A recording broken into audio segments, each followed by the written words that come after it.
이 시간에는 지난 시간에 했던 소유격의 뒷부분 조금만 더 정리하고, 그리고 이제 물주구문이라고 약간 좀 생소한 부분일 수도 있는데, 이제 그 부분 정리하기로 해요. 먼저 6번, 101페이지에 6번을 보면, 이제 아마 이제 좀 쉽게 알 거라고 해서 이제 얘기를 했었는데, 공동소유와 개별소유라고 나오거든요. 이제 그 설명을 잠깐 들어요. 개별소유라고 그래서 탐즈, 앤드, 제인스카 이렇게 이제 했잖아요. 앤드가 등위접속사예요. 등위접속사는 항상 양쪽이 대등해야 되거든요. 그래서 뒤를 봤더니 소유격이 왔죠. 앞에도 소유격이 왔죠. 그럼 앤드가 연결하는 건 탐즈와 제인스가 맞아요. 자, 그래서 탐즈 뒤에는 카가 생략된 거구나 라는 걸 알 수가 있다고. 그래서 탐의 차 한 대, 제인의 차 한 대, 차가 두 대인 거예요. 여기다가 s를 안 붙여도 차가 두 대인 거예요. 만약에 s를 붙여버리면 여기도 카에 s가 붙게 되잖아요. 그러면 차가 4대 이상이 되는 거야. 그러니까 여기에 이제 s를 안 붙인 상태라 하더라도 여기에 카니까 여기도 카가 생략된 거거든요. 그러니까 탐의 차 한 대와 제인의 차 한 대, 이런 걸 개별 소유라고 그래서 복수 취급해야 돼요. 탐의 차와 제인의 차는 다 새 거다 할 때는 이렇게 써야 돼요. 근데 만약에 탐 뒤에다가 어퍼스트로피 s를 안 붙이고 탐 앤 제인스 이렇게 나가잖아요. 이렇게 나가게 되면 그러면 등위접속사 앤드가 연결하는 게 뭐냐? 대등해야 되는데, 근데 소유격인데 이건 앞엔 소유격이 아니잖아. 그래서 바로 그러면 차하고 탐이냐? 그럼 좀 개념이 안 맞거든요. 그래서 이때는 이걸 가리고 보세요. 그럼 앤드가 연결하는 건 제인과 탐이에요. 그래서 탐 앤 제인을 하나의 단어라고 보는 거야. 단어라고 보고 이 단어에 이걸 붙인 거거든요. 그래서 이게 바로 탐과 제인이 공동으로 소유하는 차 한 대. 이런 걸 공동소유. 위에 이렇게 적어 놓으면 개별 소유, 각자 소유.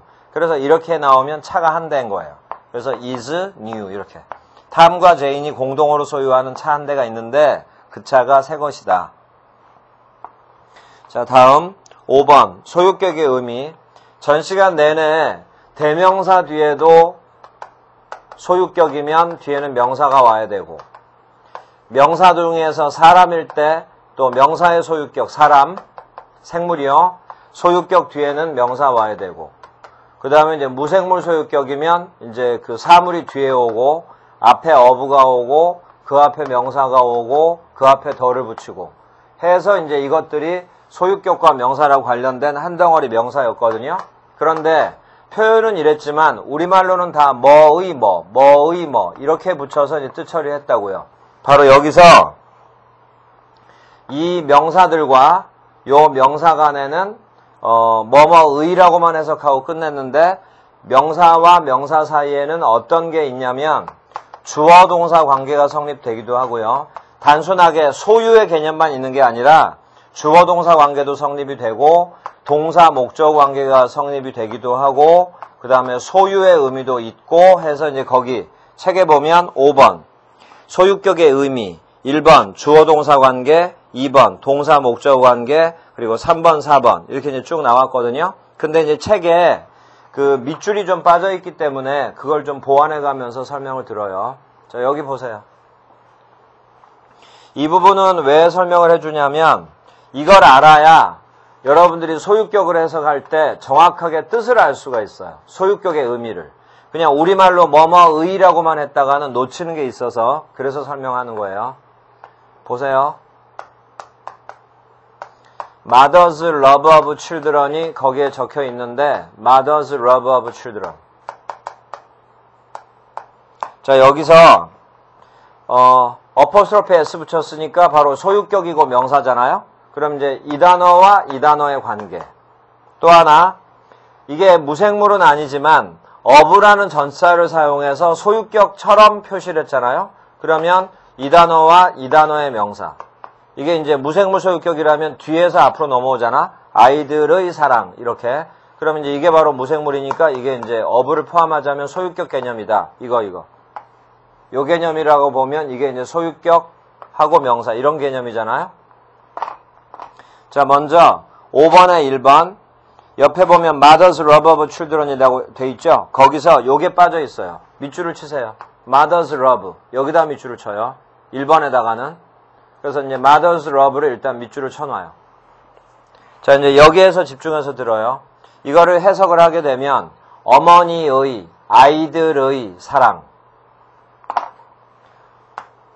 어머니의, 아이들의 사랑. 그냥 뭐의를 계속 해버리니까 우리말로 좀 내용이 헷갈리잖아. 그래서 여기서 말을 살짝 바꿔서 어머니의, 아이들에 대한 사랑. 이렇게 말을 살짝 바꿔놓을 수 있거든요. 그러면 이제 이건 보지 말고 mother와 love는 이런 소유격의 의미관계가 이런 관계가 있는데 그 중에 뭐에 속하냐? love를 동사로 바꿔봐요. 사랑한다. 그럼 누가 사랑하냐면 어머니가 사랑하는 거죠. 그래서 이때 mother와 love를 바로 주어 동사 관계다 라고 우리가 이제 판단을 한다 이 말이야. 됐죠? 자, 2번 동사 목적 관계라고 돼 있죠.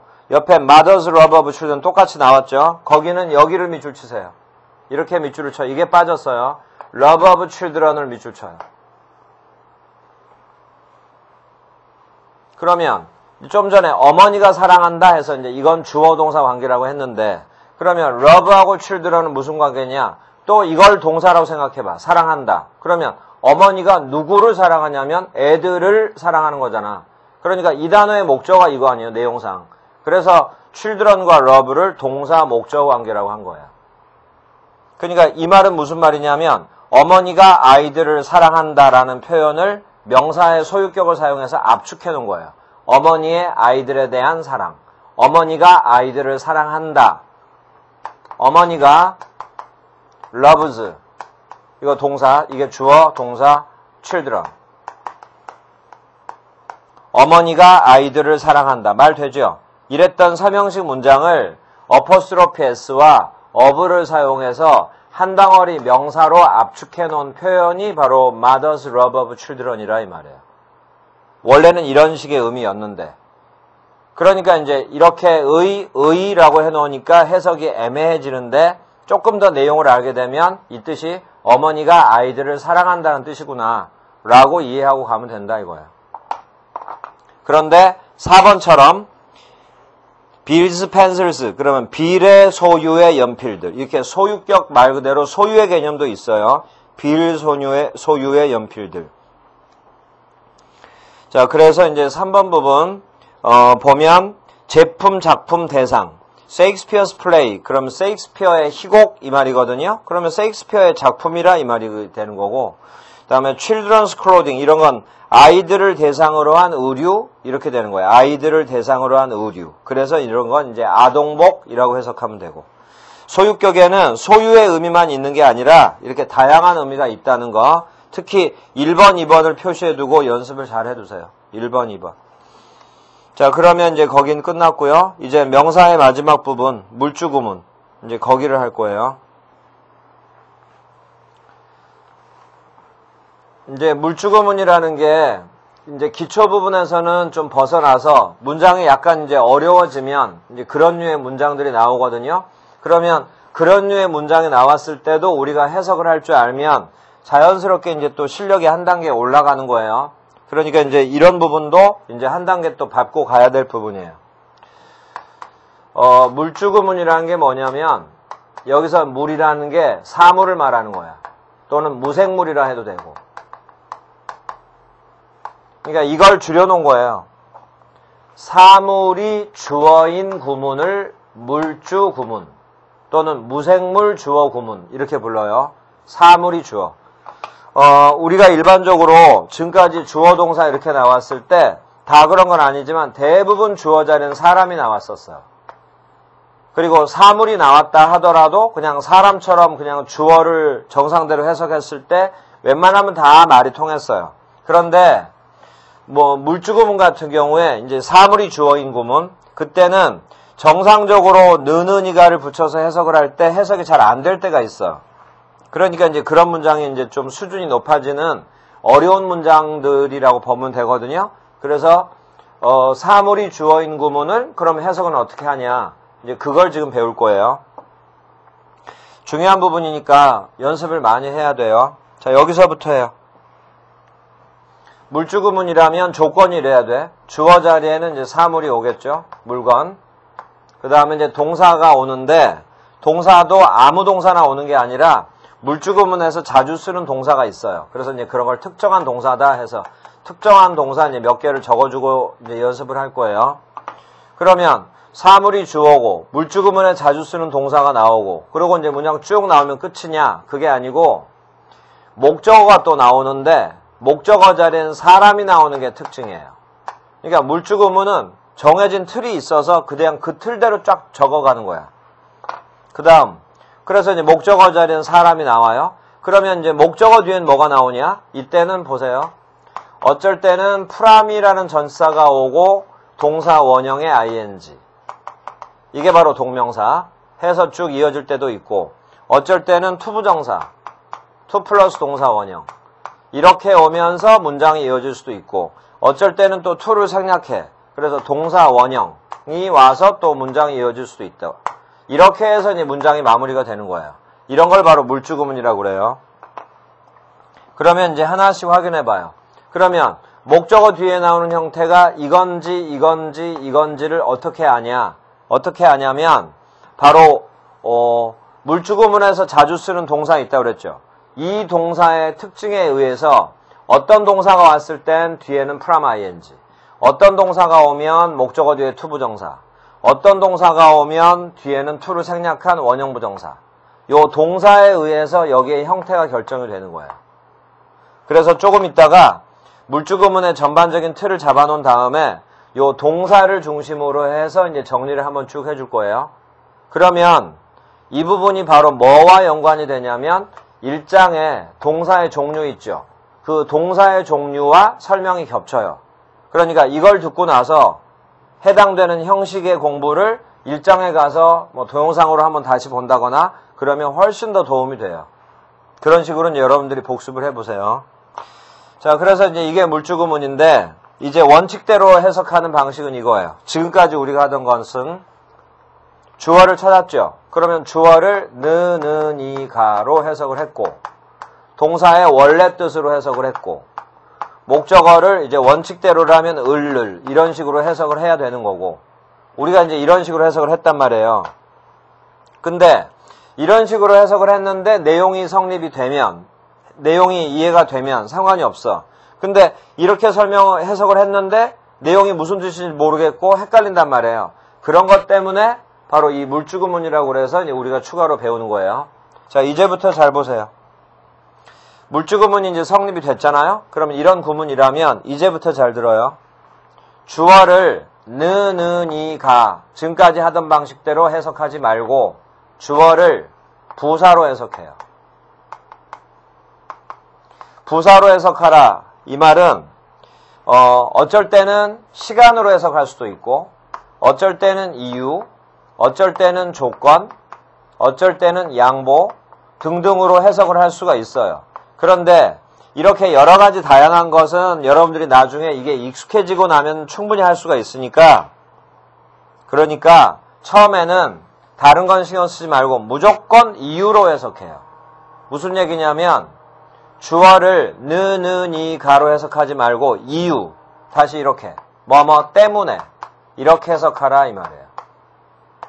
조건으로 해석해봐라. 그 말은 뭔 말이냐면 주어라면 양보로 해석해봐라. 그럼 주어일지라도 시간으로 해석해보면 주어일 때 이러면 되거든요. 그런데 그건 이제 나중에 여러분들이 익숙해지면 하고 일단 시작에서는 무조건 주어를 때문에 라고 해석하세요. 때문에. 주어는 이러지 말고 주어 때문에. 이게 바로 이유로 해석하는 거예요. 다음 목적어를 사람 나온다고 그랬잖아. 사람 나온다고 그랬죠. 을로 해석하지 말아요. 목적어를 바로 주어로 해석해. 이게 우리한테 익숙해요. 사람이기 때문에. 주어로 해석해. 그러니까 이렇게 느니가를 붙여서. 자, 다음. 지금 이제 필기를 하는 분들은 설명을 하고 들어요. 그러니까 설명을 듣고 필기를 하세요. 그러면 이제 목적어 주어는 때문에로 해석했고요. 목적어는 사람인데 느는 이가로 해석했죠. 그러면 이 뒤에 나오는 요 단어들, 요건 뭘로 해석하냐? 문장의 동사로 해석해요. 문장의 동사. 그러면 마지막으로 요 좀 전에 물주구문에서 자주 쓰는 특정한 동사는 어떻게 하냐? 원래 뜻으로 해석을 해보면 안 돼요. 다른 걸 지금 다 의역을 하고 있는데 이걸 원래 뜻으로 해석을 해버리면 해석이 엉망이 돼버리는 거야. 그러면 해석을 어떻게 하냐? 보세요. 좀 이따가 특정한 동사를 하나하나 적어주면서 관련되는 특정한 조동사를 적어줄 테니까 정해져 있는 조동사가 있어요. 그 조동사하고 뒤에 여기 있는 단어를 합쳐서 여기서 해석을 끝내면 되는 거야. 이렇게. 한 번만 더. 주어는 때문에로 해석하고 목적어를 주어로 해석을 하고 이 단어를 조동사, 이 단어를 문장의 동사 해서 여기서 마무리 지으면 된다 이 말이에요. 주어 때문에 목적어는 뭐 할 수 있다, 뭐 할 수 없다, 뭐 이런 식으로 뭐 할 수 있다, 뭐 할 수 없다 이런 식으로. 자, 그러면 이제 큰 틀, 큰 가닥은 잡았잖아요. 그러면 이제부터는 바로 그 특정한 동사에 맞춰서 어떤 단어가 왔을 때 목적어 뒤에 무슨 형태가 오고 그 단어는 조동사 뭐로 해석하고 이러면서 이제 정리를 해줄 테니까 이제 하나씩 세부적으로 보세요. 이제 하나씩 세부적으로 하는 거예요. 이제 그 물주구문의 대표적인 동사 첫 번째를 하는 거예요. 자, 먼저 주어 자리에 이제 사물이 왔어요. 그리고 이제 동사 자리에 바로 이 단어, prevent가 왔어. 그러면 목적어 자리에 이제 사람이 올 거 아니에요? 자, 이 prevent라는 단어를 우리가 1장에서 뭐라 배웠냐면 삼형식 동사에서 방해 금지 동사라고 배웠던 단어예요. 삼형식 동사에서. 그래서 보세요. prevent가 나오면 목적어가 나오고 그 다음에 바로 이게 와요. from ing 해서 삼형식 문장이에요. 이게 뜻이 바로 방해하다라는 뜻이에요. 그래서 이게 바로 삼형식 동사.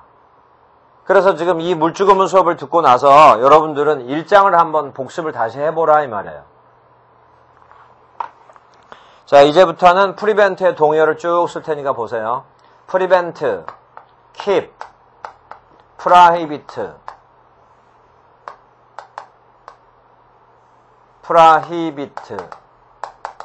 hinder, deter, stop.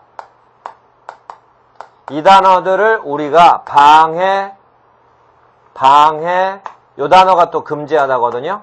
방해, 금지 동사라고 해서 프람을 쓰는 삼형식 동사다라고 옛날에 정리를 했던 거야. 자, 계속요. 똑같은 물주구문이에요. 똑같은 물주구문인데 이제 이 forbid, prohibit하고는 완전 동의어고 나머지 것들하고는 비슷한 말이라 보면 돼. forbid. 이게 이제 금지하다라고 이거랑 완전 동의어고 나머지 거하고는 비슷한 말로 보라 이 말이에요. forbid가 오잖아요. 그럼 이제 목적어 자리엔 또 사람이 와. 그러면 방금 이제 한 예를 봤죠. 여길 또 보세요. 여기에 prevent가 오니까 목적어 뒤에 from ing 왔죠. 근데 prevent하고 비슷한 말인 forbid를 여기다 쓰니까 이제 목적어 뒤에 뭐가 오냐? 그게 바로 1장에서 5형식 동사라고 배웠던 단어가 바로 이 단어예요. 자, 그래서 이렇게 돼요. forbid가 왔죠? 목적어 다음에 뭐가 오냐면 바로 이렇게 동사의 성질 때문에 이런 게 이어지는 거예요. 뒤에 투부정사가 오는 거야. 그리고 이 투부정사가 바로 목적격 보호예요. 해서 이게 바로 5형식 문장이에요. 위에 건 3형식 문장이고. 이렇게. 이게 바로 물주구문의 대표적인 동사 중에 하나예요. 그래서 이제 이렇게 이제 정리를 하나 했잖아요. 그러면 이제 우리 방금 배웠던 거 해요. 주어는 이라 하지 말고 주어 때문에, 목적어는, 그 다음에 이제 이 단어랑 이 단어를 문장의 동사로 해석하라고 그랬죠. 그럼 이제 여기 잘 봐요. 방해하다, 금지하다라는 뜻을 가진 3형식 동사, 5형식 동사 이 단어를 여기 봐요. 원래 뜻으로 해석하면 안 된댔잖아. 방해, 금지 이런 뜻으로. 그러면 특정 조동사로 해석하라고 그랬죠. 자, 이제 외우세요. 방해하다, 금지하다 이 단어들은 그럼 조동사 뭐로 해석하냐? 바로 can't. can't. 뭐뭐 할 수 없다. 바로 이걸로 해석하라 이 말이야. 이렇게. 이렇게 해서 이제 물주금은 하나 끝난 거야. 자, 그러면 지금 이제 이렇게 해서 세 가지를 더 배우면 되거든요. 그러니까 이런 게 바로 그 일장의 동사의 종류와 공부가 겹치는 거예요. 그래서 겹치면 겹칠수록 지금 배우고 나서 이 부분을 배우면, 그래서 어느 하나가 정확하게 외워지면 예전에 헷갈렸던 게 더 정확하게 외워진다고. 그래서 확실하게 효과를 보려면 1장을 꼭 공부를 다시 하라고요. 처음에 1장 할 때는 여러분들 굉장히 어려웠을 거야. 근데 이걸 배우고 나서 지금 한번 해보란 말이에요. 이 부분만, 이거에 해당되는 부분만이요. 그러면 여기서 이제 예를 하나 들어줄 테니까 예로 이해를 하세요. The rain prevented us from going there. 이런 문장이 있다고 해요.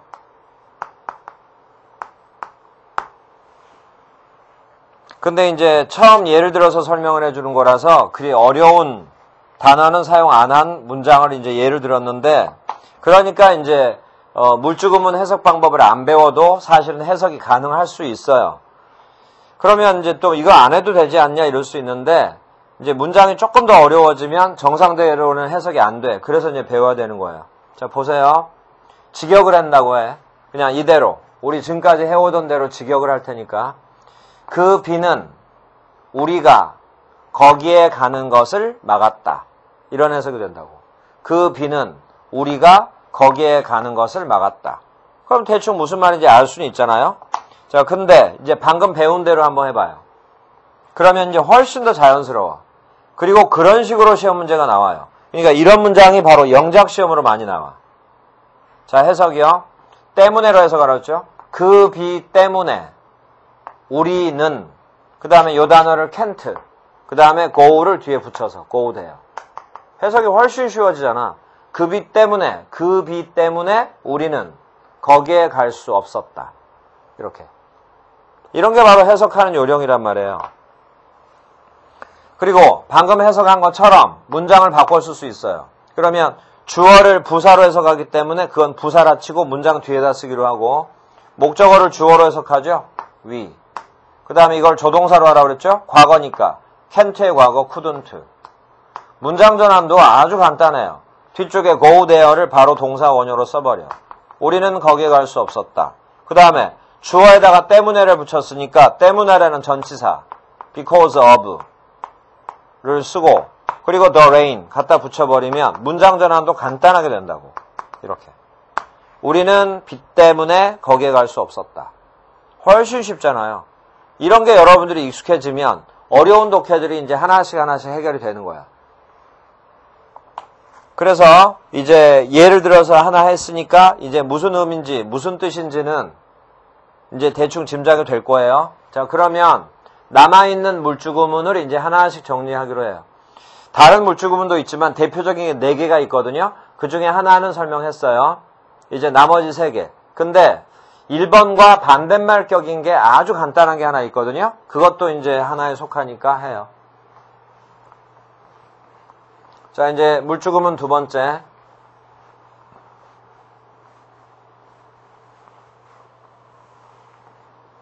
자, 2번째. 주어 자리에 사물이 왔어. 동사에 enable이 오고, 그 다음에 목적어 자리에 사람이 왔어요.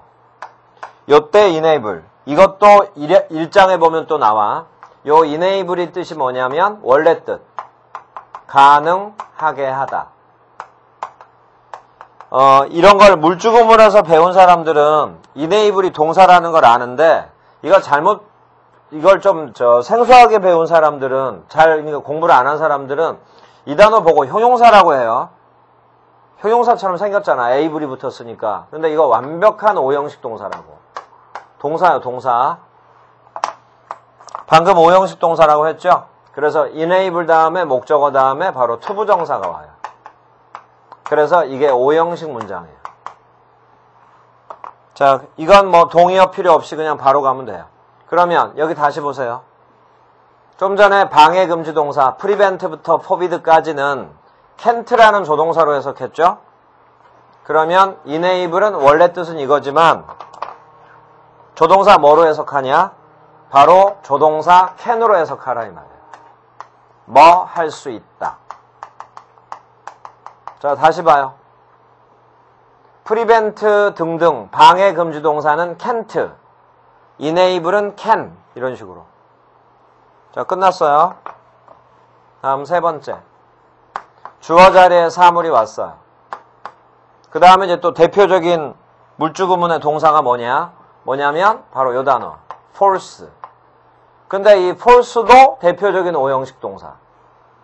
목적어 자리엔 사람이 오겠죠? 그러면 이제 뒤에 뭐가 오냐? 오형식 동사라고 그랬죠? 뒤에 투부정사가 바로 목적격 보호 자리로 온다고. enable도 마찬가지고. 그래서 이것도 바로 오형식. force의 원래 뜻은 강요하다란 뜻이에요. 강요하다. 강제로 시키다.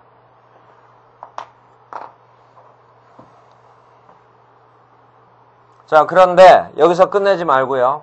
이런 어휘들이 사실 쉽지 않은 어휘들인데 이런 걸 하다 보면 의외로 이걸 쉽게들 외워요. 보세요. force의 동의어. compel, impel, oblige.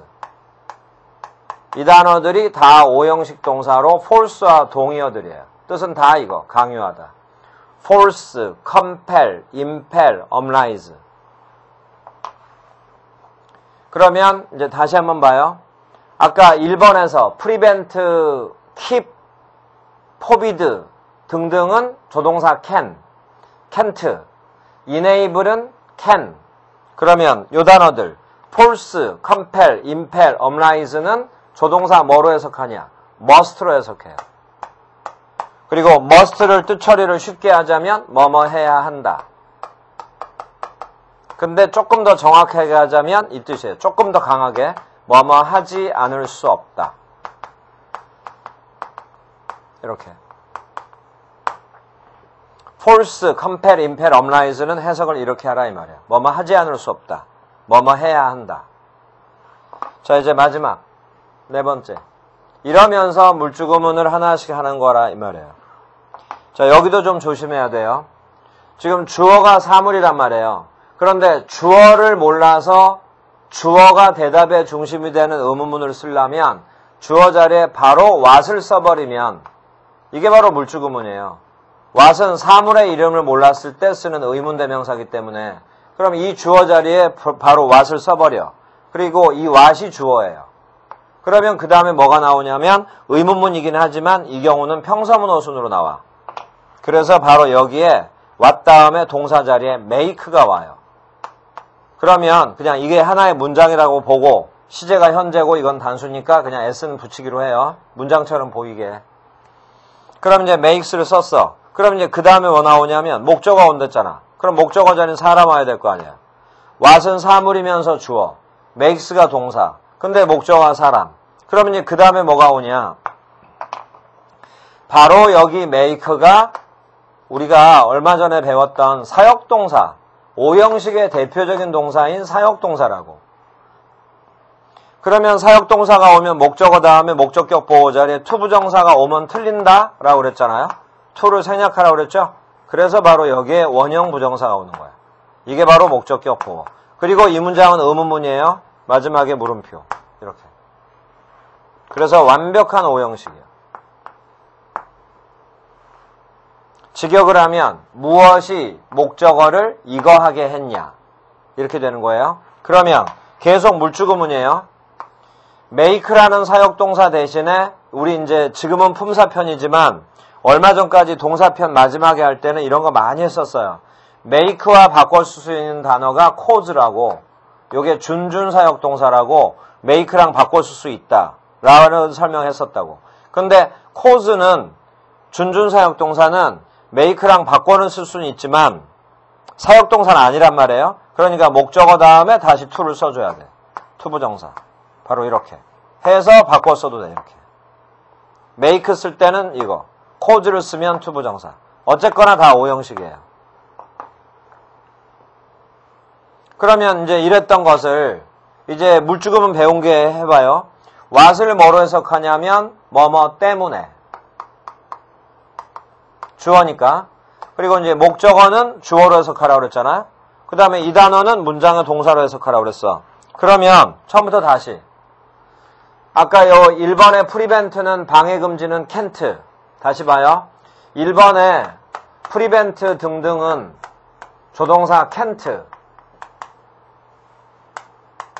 enable은 can. force 등등은 must. 그러면 이제 마지막으로 make랑 cause는 뭐로 해석하냐? 원래 뜻은 하게 하다, 시키다라는 사역동사였는데 뭐로 해석하냐? 잘 들어요. make와 cause는 해석을 안 해요. 이렇게. 자, 그래서 이제 해석을 하게 되면 전체적으로 이렇게 돼. 주어를 무엇 때문에, 목적어를 주어로, 동사를 바로 해석해버리면 끝나는 거야. 대신 이제 의문문이라는 걸 기억해야지.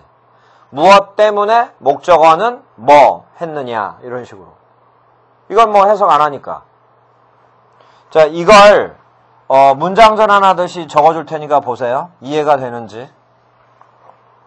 목적어를 다시 주어를 무엇 때문에라고 했잖아요. 근데 무엇 때문에가 바로 뭐냐면 왜잖아. 왜.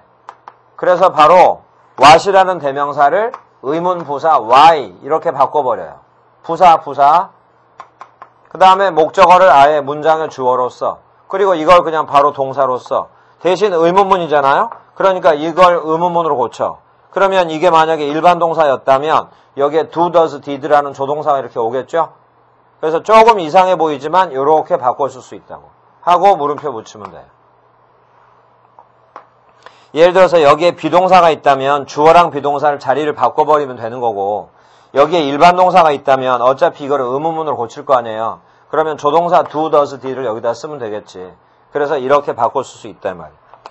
그러면 이 4번 같은 경우는 여러분들이 약간 헷갈릴 거예요. 지금 의문문이기 때문에. 그래서 이걸 또 예문을 하나를 들어줄 테니까 이제 예문을 보는데, 이제는 설명은 다 끝났어요.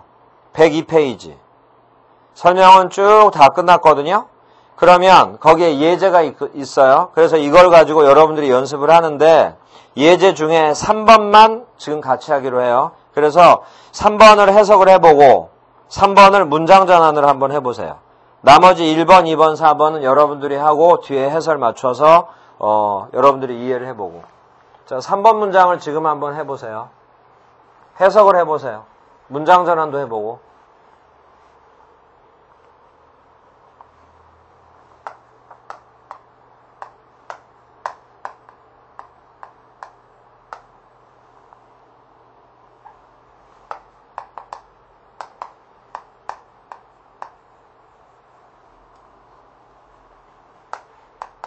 자, 그리고 이제 맞춰보세요. 먼저 물주구문 내에서 변화시킬 테니까 봐요. what이 주어, caused가 동사, 이거 목적어, 여기 이하가 목적격 보어. 평서문 어순인 특수한 의문문이에요. 자, 여기서 caused 대신에 made라는 사역동사로 바꿔도 된단 말이야. 근데 이제는 사역동사거든요. 그래서 뒤에는 to를 생략하고 change만 써라 이 말이야. 이렇게요. 자, 이걸 이렇게 바꿔도 돼. 이제 해석이요, 해석. 직역을 하면 무엇이 그가 그의 마음을 바꾸게 했습니까? 이렇게. 이제 의역이요. 무엇 때문에 왜 그는 마음을 바꿨습니까? 를 영어로 쓰면 what을 why로 고쳐. 왜? 그 다음에 목적어를 주어로 he. 그 다음에 change를 내렸으면 되죠. 근데 시제가 과거잖아. 일단 보세요. changed 이렇게 될 거 아니에요. 이걸 의문문으로 고쳐. 그러면 이게 일반 동사의 과거형이니까 조동사 did를 쓰라 이 말이야, 여기다가. 그리고 이게 조동사니까 여기는 동사 원형. 이렇게. 그래서 이제 이런 걸 여기다가 이렇게 적어 놓은 거예요. 동사, 주어, 동사 이런 그냥 구조식으로. 그리고 이제 his mind를 내렸으면 되지. 이렇게 문장을 바꿔 쓸 수 있다 이거야. 그는, 이제 이게 주어, 그는 왜 무엇 때문에 마음을 바꿨습니까? 를 영어로 이렇게 써도 되고 이렇게 써도 되고 이렇게 써도 되고. 자, 그리고 이제 끝났으니까 한 가지만 더. 조심해요. Y 자리에 다시 의문대명사 what을 써. 그러면 다시 원래 문장으로 바꾸란 얘기냐? 그게 아니라 what을 썼어요. 그럼 원래 문장은 어떻게 달라지나 봐요. what을 썼죠? 그리고 나서 원래 문장으로 돌아가는 게 아니라 이걸 그대로 써버려. Did he change? 그대로 다 써버리라고. 이렇게. 그런데 Y는 부사란 말이에요. 근데 what은 대명사야. 부사 자리에 대명사를 써놓고 나머지 걸 그대로 다 쓰고 문장을 끝내버리면 문장이 맞을 리가 없죠. 자, 마지막에 한 단어로 써주면 돼. 이걸 여러분들이 한번 잘 생각해봐요.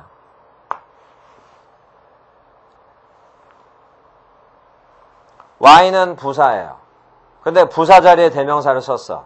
그러면 마지막에 뭘 써야지 이 문장이 성립이 되겠냐? he가 주어예요. change가 동사고 his mind가 목적어로 이미 삼형식으로 문장이 끝났어요. 근데 대명사가 갑자기 또 나왔어. 부사가 나오면 상관이 없는데 대명사가 나와버렸어. 그럼 여기다가 뭘 써야 문장이 성립되냐? 전치사를 써야 문장 성립이 돼요. 그래서 뭐 때문에란 뜻을 가진 for를 여기다 써주면 내용이 같아져요.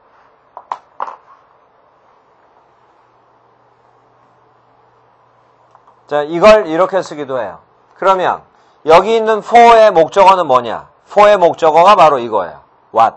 그래서 여기 for를 앞으로 보내도 돼. what 앞으로. 이렇게 for what. 그리고 이제 귀찮더라도 한번 다시 써봐요. Did he change his mind? 이제는 for는 앞으로 보냈으니까 여기선 mind에서 이렇게 끝내야지. 그러면 이제 전치사 for를 여기다 써도 되고 what 앞에다 옮겨도 된단 말이에요. 그래서 이제 what 앞에다 옮겨서 이렇게 썼어. 그러니까 그냥 딱 드러나잖아요. 전치사 플러스 대명사는 부사다.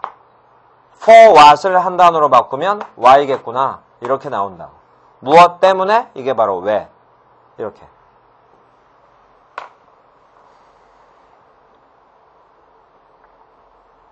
물주구 의문이 바로 이제 이런 식이에요. 자, 명사편은 여기까지 해서 지금 굉장히 많은 시간을 했는데 이렇게 내용이 많은 거예요.